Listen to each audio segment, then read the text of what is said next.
Manasseh was the son of King Hezekiah and was only 12 years old when he was crowned king of Judah. His father Hezekiah loved God. When Hezekiah had been ill and dying, God had healed him and extended his life by 15 years. Once Manasseh was 12 years old, Hezekiah reigned together with his young son to train him to become a good ruler. Manasseh knew that when the Assyrians had besieged the city of Jerusalem, his father Hezekiah had prayed to God for help. And God had delivered them from their enemies.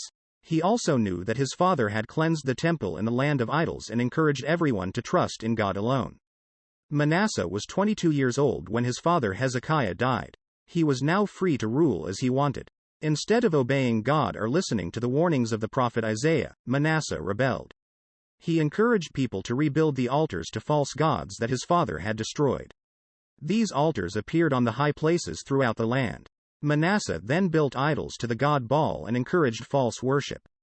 Despite the fact that God had forbidden his people to worship other gods, Manasseh built an idol to worship the goddess Asherah as wicked King Ahab and his evil wife Jezebel had done. Manasseh went from bad to worse, even putting altars to false gods in the temple in Jerusalem, the very place God said his name would be forever. The king encouraged people to worship the planets and stars. Again, this was something God had forbidden. Manasseh's wickedness increased as he embraced forbidden occult practices. He sought advice from sorcerers, astrologers, and mediums. He sacrificed his sons. The king filled Jerusalem with innocent blood as he murdered those who stood in his way. He became the most evil king of Judea. The Lord warned Manasseh and the people of Judah, but they refused to listen. So God acted in judgment and brought the army commanders of the king of Assyria to invade the land. They captured Manasseh and put him in chains. The Assyrians put a hook through Manasseh's nose and led him away all the way to Assyria. The king of Assyria was also governor of Babylon, and Manasseh was taken to this city, known for its wickedness. Manasseh was put in prison and remained there for 12 years. He was in great distress. Prisoner Manasseh humbled himself before God and pleaded for forgiveness and help. Few would think he deserved it. God not only listened to his plea but was moved by it. God's love and forgiveness is shown to anyone who truly repents.